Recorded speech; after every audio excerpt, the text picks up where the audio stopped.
One of the truisms in real estate is that oftentimes the news being reported is 6 months behind what's really going on in the market. And because real estate is changing so quickly, people are oftentimes not aware of what's happening because the news is so far behind. So today I want to talk a little bit about what's going on in the Walnut Creek condominium market. And as you can see from the graph, average sales prices of condos are dropping quickly. If you compare sales prices from the first quarter of 2025 until now, you will see average sales prices have dropped from about $470,000 down to $380,000, and that's a 20% drop. To be more specific, the time in the graph is actually from March until now, so prices have dropped 20% in just 8 months. So, why is this happening? Well, two reasons really.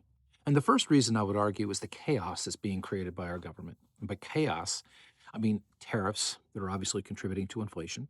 I'd also argue pressure put on the Federal Reserve Chairman trying to force a reduction in the federal funds rate, even though inflation is too high. And then, of course, high unemployment, which here in San Francisco is affecting thousands or tens of thousands of people, especially in the tech sector.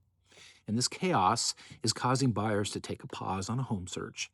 And it's so hard to consider a major purchase like real estate when people are not even sure if they'll have a job next year or if they can afford basic living expenses. Now, the second issue, which may be actually even bigger than the first, revolves around a condo complex called the Keys. The Keys is a very large condo project with hundreds of units in multiple buildings. And a few years ago, the complex started having difficulty securing liability insurance due to a fire and other issues. And since that time, the HOA payment has climbed to nearly $1,000 a month. Since there are so many units in the complex and people really do need to sell at times, we're finding sellers are reducing their prices dramatically.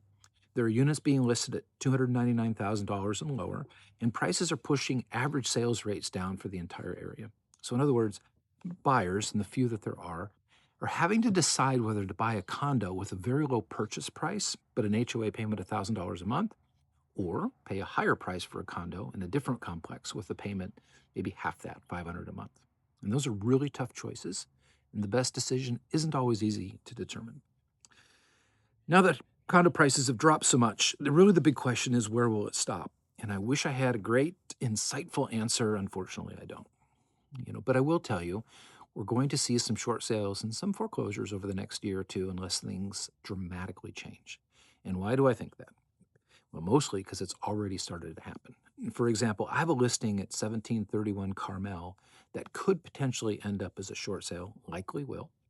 And in the meantime, if you do have questions and you want to know the truth about what's really going on here in the Walnut Creek market and the surrounding areas, I'm Michael Delahanty with Compass Real Estate, and I'm here to help you navigate this rapidly changing real estate market.